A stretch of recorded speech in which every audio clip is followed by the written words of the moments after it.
আসসালামু আলাইকুম all of my student, আশা করি সবাই ভালো আছো। আমরা দ্য বিজি ফেস্টিভ্যালের আরেকটি নতুন ক্লাসে চলে আসলাম। তা আজকে আমরা চ্যাপ্টার 2.2.3 নিয়ে আলোচনা করব। তাহলে চলো মূল ক্লাসে চলে যাওয়া যাক।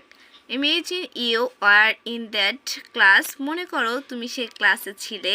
অ্যান্ড আফটার রিটার্নিং হোম, বাড়ি ফেরার পরে, you will share with your parents what happen in the class. দেখো কি বলেছে যে বাড়ি ফেরার পরে তুমি বাবা মাকে বলো ক্লাসে কি ঘটেছিল। নাও এখন discuss the following question to decide on how you will do that. এখন তুমি সেটা কিভাবে করবে তার সিদ্ধান্তে আসার জন্য নিচের প্রশ্নগুলো উত্তর দাও। খেয়াল করো, আমি প্রশ্নগুলো অ্যানালাইজ করে দিচ্ছি। Will you say everything to your parents that happened in the class or you will tell them the important message। দেখো এখানে কি বলেছে যে তুমি কি তোমার বাবা মাকে পুরো ঘটনাটি জানাবে নাকি শুধু গুরুত্বপূর্ণ তথ্যটি তাদের কাছে জানাবে। খেয়াল করো, এটার অ্যান্সার তোমরা এইভাবে দিতে পারো। আমি এখানে লিখে দিয়েছি, তোমরা লিখে নিতে পারো।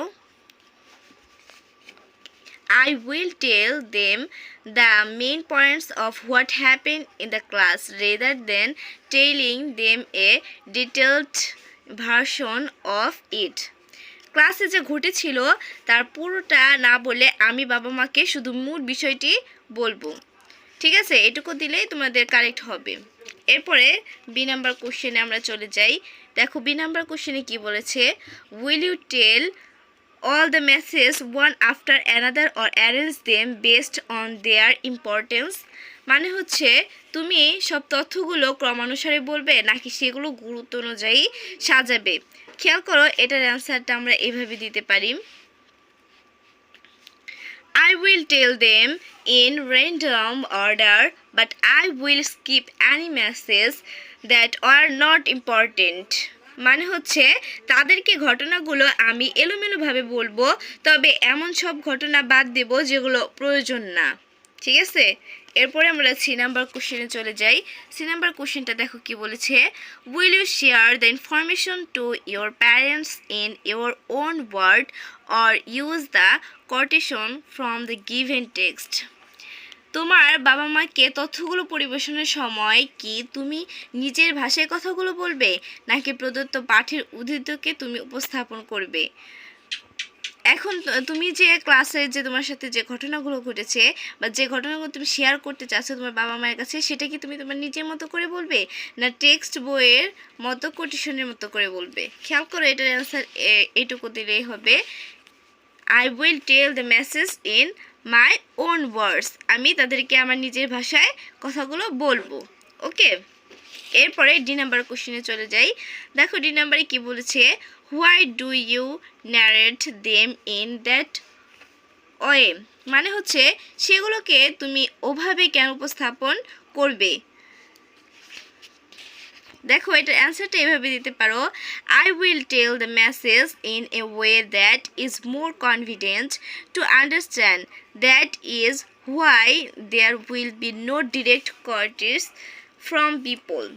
মানে হচ্ছে আমি কথাগুলো এমনভাবে বলবো যাতে করে সেটি বুঝতে সুবিধা হয়, তাই সেখানে কারো কোনো প্রত্যক্ষ উক্তি দেওয়া থাকবে না। এরপরে দেখো ই নাম্বার কোশ্চেনটা কি বলেছে, do you think the two different ways of narrating a conversation are both necessary give reason for your answer. মানে হচ্ছে তোমার কি মনে হয় যে একটি কথোপকথন বর্ণনা করার এই দুই ধরনের পদ্ধতি প্রয়োজন? তোমার উত্তরের পক্ষে যুক্তি দাও। খেয়াল করো, এটা এভাবে লিখতে পারো, I think that both the ways of narrating a conversation are necessary because each style convey a different mood, style and point of view that the speech of being told forms। খেয়াল করো, এর মানে হচ্ছে আমি মনে করি যে একটি কথোপকথন বর্ণনা করার উভয় পদ্ধতি প্রয়োজন, কারণ এক এক ধরনের মাধ্যমে ভিন্ন মেজাজ, শৈলী এবং দৃষ্টিভঙ্গি দেখা যায় যেগুলো সেই উক্তিটি ব্যবহার করা হয়েছে। তোমরা সবাই এখানে পজ করে লিখে নিতে পারো আর আমি কমেন্ট বক্সেও দিয়ে দিব। Thank you for watching my video. Please subscribe my YouTube channel.